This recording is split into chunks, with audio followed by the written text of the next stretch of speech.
Salut à tous, on se retrouve pour une nouvelle vidéo et il va s'agir du book haul du mois d'octobre et de début novembre parce qu'au mois de novembre j'ai que deux livres que j'attendais, un que j'ai reçu, un que je vais prochainement recevoir, donc je vous en parlerai quand même dans cette vidéo, comme ça c'est fait. Mais on va commencer tout d'abord avec les achats d'octobre. Le tout premier, il s'agit de Enchantment of Raven de Margaret Rogerson chez les éditions Big Bang, et j'avoue, j'ai craqué pour l'édition en hardback qui est juste magnifique. En fait, la couverture elle a des reliefs, le dessin est juste sublime et l'intérieur que dire. Voilà, et voilà la beauté, il est juste sublime, donc j'ai craqué, voilà, j'ai été faible. Au début je m'étais dit non, je vais pas craquer, et finalement si, j'ai été vraiment très faible. Mais franchement l'édition est magnifique et l'histoire me tente énormément. Ça fait déjà un petit moment en fait que je me guettais ce livre, Fanny l'a plutôt apprécié.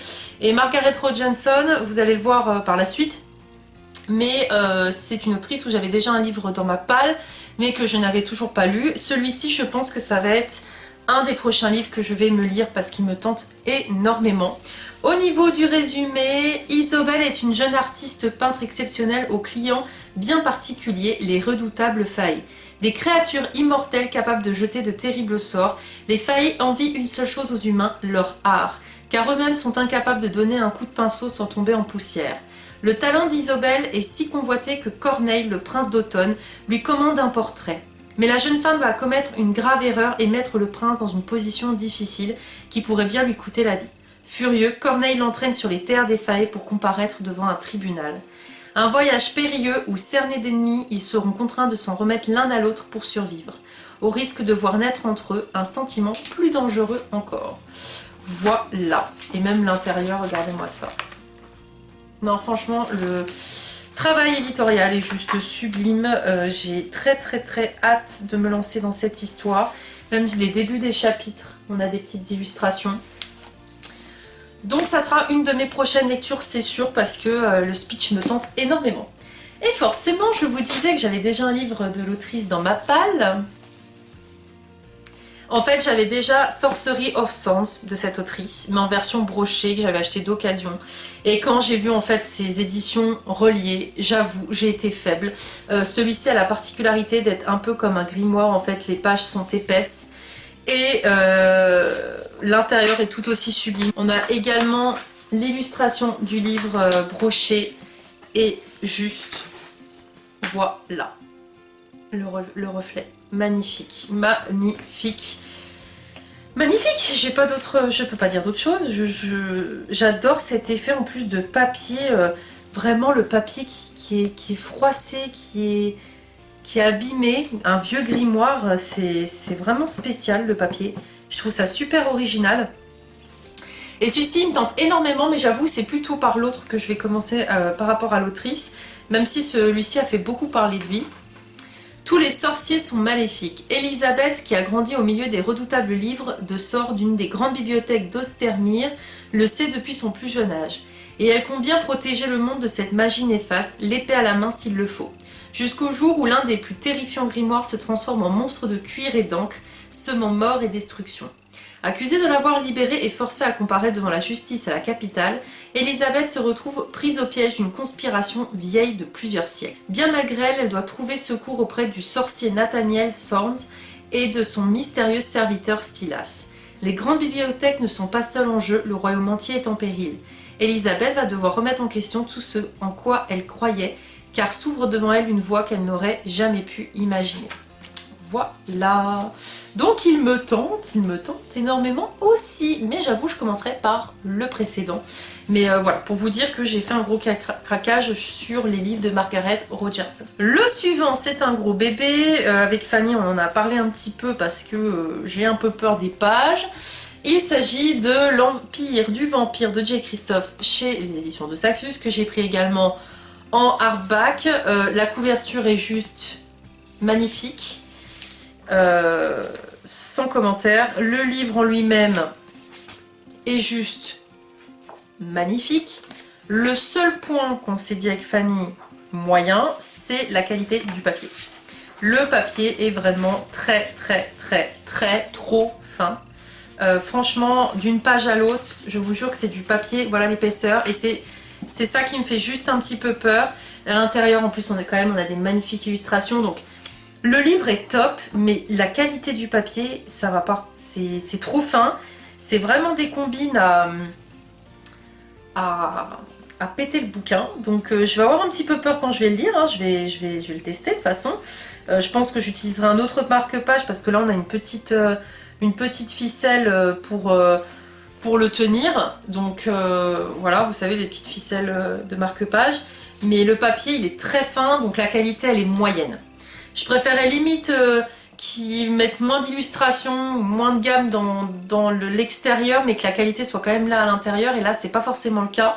Mais écoutez, on verra bien. En tout cas, moi J. Christophe avec Nevernight c'est validé. J'ai adoré Nevernight, le tome 1 et le tome 2, ça a été des coups de cœur. J'ai hâte de lire le tome 3 avec Fanny, on a dit qu'on le terminerait. Dès qu'on a fini Nevernight, je m'attaquerai à celui-ci. J'ai pas trop envie en fait de mélanger deux romans de deux univers différents, en tout cas de l'auteur. C'est vrai que quand je lis des romans d'un auteur, j'aime bien rester focus sur le même, je sais pas pourquoi, c'est peut-être moi. De la Sainte Coupe vient la lumière divine, la main fidèle rétablit l'ordre sur le monde, et sous le regard des 7 martyrs, l'homme abolira cette nuit sans fin. 27 longues années se sont écoulées depuis la mort du jour. Pendant près de 3 décennies, les vampires ont fait la guerre à l'humanité, construisant peu à peu leur empire éternel. Maintenant, seules quelques étincelles de lumière subsistent dans une mer de ténèbres. Gabriel de Léon est un saint argent et un membre d'une confrérie œuvrant à la défense du royaume et de l'église contre les créatures de la nuit. Mais même l'ordre d'argent n'a pas pu endiguer la marée une fois que la lumière du jour a manqué et Gabriel est seul maintenant. Emprisonné par les monstres qu'il a juré de détruire, le dernier saint argent est obligé de raconter son histoire. Un récit de bataille légendaire et d'amour interdit, de foi perdue et d'amitié gagnée, du roi éternel et de la quête du dernier espoir de l'humanité, le Saint Graal. Voilà. Déjà, moi j'adore les univers quand même avec les vampires. Je suis plus team loup-garou, mais les univers avec des vampires où je sais que ça va être un peu sombre et tout, ça me plaît bien. C'est pour ça que d'ailleurs Vampiria de Victor Dixon, j'ai beaucoup aimé. Parce que c'était des vampires, mais c'était glauque. Donc là, ça me tente bien. Et franchement, ouais, la couve, elle est quand même magnifique, hein. Il y a plein de détails. Voilà. Ensuite, alors j'ai fait quelques craquages chez les éditions MXM. Pour des romans en fait que je voulais depuis très longtemps. En fait, récemment j'ai vendu pas mal de livres sur Vinted, et c'est vrai que maintenant c'est pour ça que je me calme un peu avec les romans de Saxus, de ne pas me jeter sur tous les reliés. Je le faisais beaucoup avant, mais maintenant je me calme. J'essaie en fait de me jeter sur les reliés des auteurs que je connais et que j'aime la plume. Tout simplement parce qu'en fait les livres MXM sont pas donnés. En général les livres ils sont à voilà, 23 €. Et vu que c'est une maison d'édition que j'ai envie de découvrir, que leurs histoires me tentent énormément et leurs couvertures sont quand même très jolies, c'est juste le livre qui est vraiment pas donné pour un grand format. J'essaye un peu d'équilibrer pour avoir un peu de tout ce que je veux, mais c'est vrai que de Saxus je vais me tendre un peu à prendre quand même du brochet de temps en temps pour éviter de me retrouver noyée. Mais c'est pour ça que souvent les J. Christophe, s'ils continuent d'être publiés chez De Saxus, je les prendrai en hardback. Il n'y a que Nevernight que je n'avais pas pu prendre en relié à ce moment-là, et c'est pas pour autant que je vais revendre mes 3 tomes pour me les racheter en relié, je vois pas l'intérêt. Et Crescent City de Sarah J. Maas, où je me suis loupée aussi, je l'ai en brochet. Mais voilà, sinon j'essaierai en tout cas de me procurer en relié que ceux d'auteurs que j'ai confiance et que je sais que je vais aimer, parce que c'est vrai que chez De Saxus, au tout début, il y a eu quand même 3-4 romans que j'ai pris chez eux en relié et j'ai pas du tout aimé la plume des autrices, ça m'a pas transcendé plus que ça. Donc c'est pour ça que j'essaie de me calmer et de me tourner plutôt vers des valeurs sûres pour avoir un peu de MXM. Parenthèse fermée. J'ai donc craqué pour Le Roi de la Nuit, donc c'est Les Secrets de l'Autre Monde de Laura Thalassa. Donc là c'est dans la collection Urban Fantasy. Fanny l'a lu, Fanny l'a apprécié, Fanny je crois a lu le tome 2 ou va le lire. Et c'est vrai que c'est un roman qui me tentait déjà depuis un moment. Il y en a pas mal qui disaient que ça faisait un peu penser à Acotar. Je vais pas me dire que ça fait penser à Acotar parce que je risque d'être déçue sinon et d'avoir trop d'attentes. Parce que Acotar est quand même très élevé.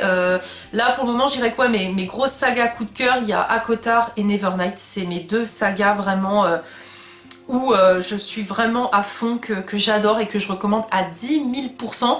Et il y a aussi Prince Cruel quand même, hein, que j'ai beaucoup aimé. Je dirais qu'elle est juste derrière, en dessous de Nevernight. Si je dis que ça ressemble à Cotard, je sais que je risque d'être déçue, donc c'est pas la peine. Le roi de la nuit peut vous offrir ce que vous désirez le plus au monde, mais cela a un prix. Tout le monde sait que lorsqu'on a besoin d'une faveur, il faut s'adresser au roi de la nuit. Il peut vous obtenir tout ce que vous voulez à condition d'en payer le prix. Et tôt ou tard, il vient toujours collecter son dû. Un seul client a échappé à cette règle, jusqu'à maintenant. Calypso Silis est une sirène avec un gros problème. Depuis 7 ans, elle cumule les dettes magiques sous la forme de perles noires serties en bracelet autour de son poignet. Autant de faveurs qu'elle doit encore rembourser, alors le jour où Cali découvre le roi de la nuit dans sa chambre, un sourire aux lèvres et les yeux étincelants, elle sait que sa vie est sur le point de changer. Il se passe quelque chose dans l'autre monde. Des guerriers faillites disparaissent un par un. S'il veut avoir le moindre espoir de sauver son peuple, le roi aura besoin de l'aide de la sirène, mais son ennemi a un goût pour les créatures exotiques et Cali est la cible idéale. Voilà. Donc au niveau des speeches, on a de la fantasy, du slow burn et sirène. Voilà, mais en tout cas, il me tente bien, et je verrai bien ce que j'en pense. Mais voilà, il me faisait envie depuis très longtemps. Un autre qui me tentait énormément chez toujours MXM, on est dans la collection cette fois-ci onirique. Il s'agit de L'Héritière, c'est le tome 1 de la saga Céleste de Dorian R. Bottino, toujours donc chez MXM. La couverture est aussi sublime, franchement ils font des couvertures, je les aime beaucoup. Ici on est dans de l'ange et démon, de l'urban fantasy et de la machination. Elle espérait pouvoir échapper à son père Lucifer, mais les anges sont à ses trousses et il ne semble pas avoir les meilleurs projets pour elle.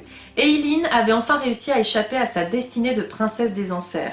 Exilée depuis plus de 2 siècles au sein d'une communauté surnaturelle du sud de la France, elle pensait pouvoir y couler des jours heureux. C'était sans compter sur le retour de Méphistophélès, une vieille connaissance avec laquelle elle a partagé une relation ambiguë lorsque celui-ci débarque et lui demande de la suivre aux enfers, elle refuse. Mais la venue du démon n'était que le début des ennuis. Bientôt elle ne pourra plus fuir et devra faire face à ses responsabilités. Après tout, n'est-elle pas la fille en disgrâce de Lucifer? Alors moi, quand ça tourne avec des anges, des démons, ça me plaît bien. Voilà, l'histoire me tente énormément. La couverture m'intriguait, donc je me suis dit, pourquoi pas tester. Et le suivant, on est dans la collection Urban Fantasy. C'est toujours chez MXM du coup. Il s'agit de Rejeter, c'est le tome 1 de la saga La Bête de l'Ombre de Jaymin Have. Donc là, ce qui m'a fait craquer, on en avait parlé avec les sorties livresques avec Fanny, on va pas se mentir, il y a un loup. Ok, moi vous savez, quand il y a une histoire avec des loups, je signe. Et là, le speech aussi me tentait énormément.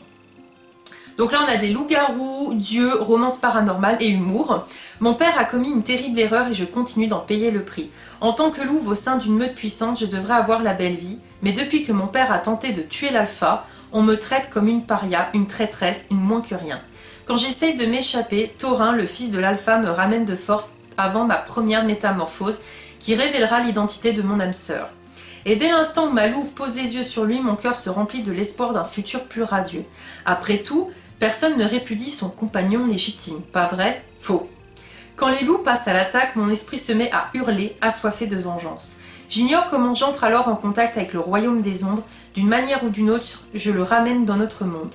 La bête de l'ombre, notre dieu, celui des changeants, le diable en personne. Finalement, le rejet de mon compagnon n'était que le début. Là j'aime bien parce qu'on est quand même sur une fille qui a son père qui a voulu flinguer l'alpha, clairement c'est pas très bien vu dans une meute. J'aime bien l'histoire aussi d'âme sœur, enfin voilà, ça me fait beaucoup penser un peu à la meute du Phénix que j'avais quand même beaucoup aimé. Donc là je me dis ça peut être sympa de me lancer dans une nouvelle saga avec des loups et voilà, la couve pareil, on en voit pas mal, ils font vraiment des très belles couvertures chez MXM. Le suivant, on retourne un petit peu chez les deux Saxus. Alors pour ceux qui le savent aussi, j'ai un mot d'ordre chez les deux Saxus, c'est aussi je commande les reliés s'il y a une jaquette. Ce livre-là, je ne l'avais tout simplement pas prédit, il n'y avait pas de jaquette, mais je l'avais commandé quand même en hardback, le tome 1. Et là, le tome 2 est sorti, j'ai adoré le tome 1, donc forcément j'ai continué sur ma lancée. Il s'agit de Blood and Honey. Donc en fait, le premier tome, c'était Serpent and Dove de Shelby Mahurine, donc chez De Saxus. C'est un tome 2 que j'attendais depuis un moment, je compte me le lire très prochainement, sachant que je vais peut-être voir quand même quand c'est qu'ils annonceront l'annonce du tome 3 parce que vu les décalages, voilou, être sûr que je me lance pas pour rien. Et ici en fait on suit Louise, qui est une jeune sorcière qui et beaucoup avec sa copine Coco, qui elle aussi est une sorcière, mais c'est des sorcières différentes, hein. Il y en a, elles pratiquent telle magie, d'autres telle magie. Et en fait, Lou, elle essaie de fuir sa communauté parce que ils veulent l'attraper pour une raison particulière. C'est alors que malencontreusement, elle va se retrouver à devoir se marier de force avec Reid, qui lui est un espèce de pasteur, enfin un membre en tout cas de l'église. Il est au service de l'église, un genre de policier de l'église si vous voulez, et il chasse les sorcières. Et il ne sait pas que Lou est une sorcière, donc je vous explique pas le bordel. Voilà, c'est un enemies to lovers. J'ai beaucoup aimé Serpent and Dove, tout simplement parce que déjà la plume de l'autrice était vraiment sympa. Les personnages étaient attachants. Lou, je l'ai adoré. C'est vraiment mon petit personnage coup de cœur de cette saga. Reid est très, très agréable aussi, mais j'avoue que c'est surtout Lou qui m'a beaucoup plu.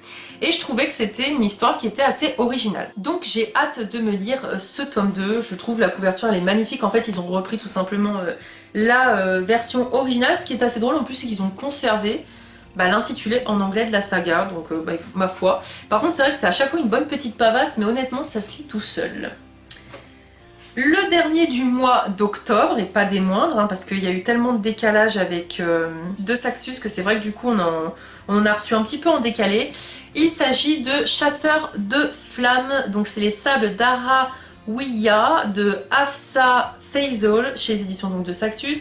Une édition très jolie, on a les pages colorées, mais comme la plupart en fait les pages, j'ai remarqué, la couleur elle commence déjà un peu à partir, je sais pas si vous voyez.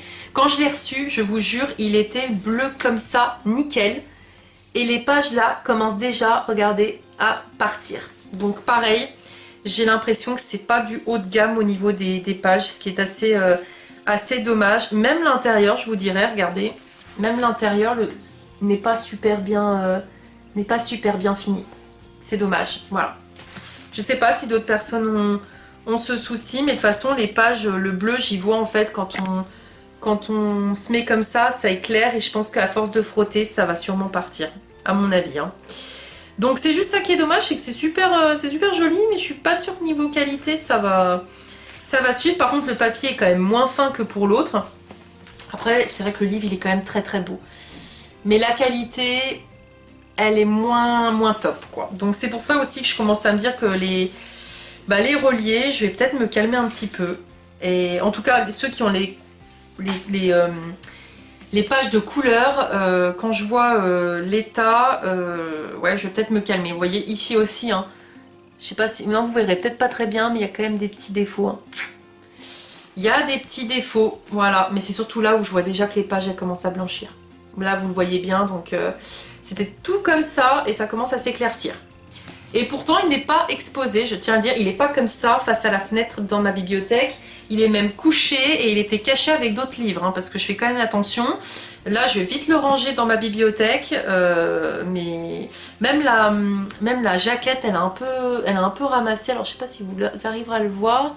Vous le verrez peut-être pas, mais en fait, ici, j'ai une petite... non, vous le voyez pas trop, mais j'ai un petit trait, en fait. J'ai un petit... Voilà. C'est ça qui est dommage, parce que quand on voit le prix, hein, 25 € quand même, c'est embêtant quand on voit que c'est déjà en train de tout foutre le camp, quoi. Voilà pourquoi je vous dis que je vais peut-être me calmer un petit peu avec les deux Saxus. Bref, en tout cas, il est quand même très joli, mais la qualité, c'est à revoir. Les gens vivaient parce qu'elles tuaient, les gens mouraient parce qu'ils vivaient. Zafira est la chasseuse, elle se déguise en homme lorsqu'elle brave la forêt maudite de Lars pour nourrir son peuple. Nazir est quant à lui le prince de la mort, assassinant ceux qui sont assez stupides pour défier son tyran de père, le sultan.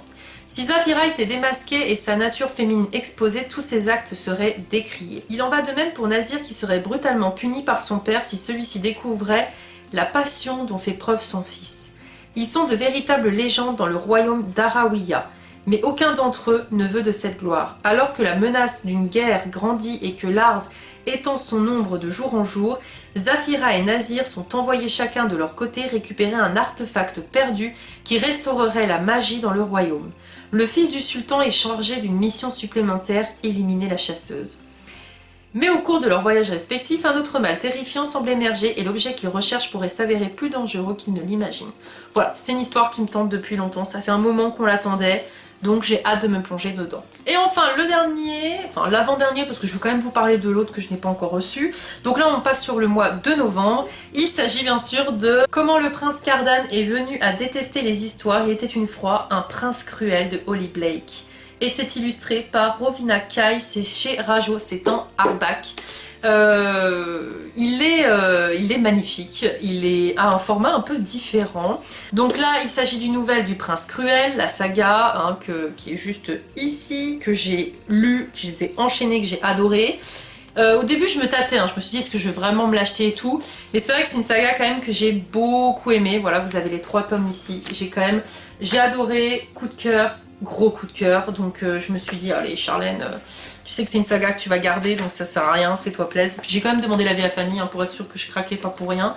Donc voilà comment il se présente, mais l'intérieur, parce qu'on va pas se mentir, il fait environ 200 pages, hein. Il n'est pas énorme, mais il vaut 18 €, mais d'un côté c'est le prix d'un grand format, mais c'est surtout que là on est quand même sur un grand format qui a des illustrations, mais quasi toutes les pages, hein. Clairement toutes les pages on a des illustrations. Moi je trouve ça juste dingue. Non mais regardez-moi ça. Donc là on se dit bon, ok 18 €, certes ça fait un coup, mais quand on voit la qualité du roman, parce que déjà même les pages sont quand même épaisses, ça vaut le coup. Enfin regardez-moi ça, voilà, il est tout illustré. Il est tout illustré, enfin c'est sublime. Moi j'adore.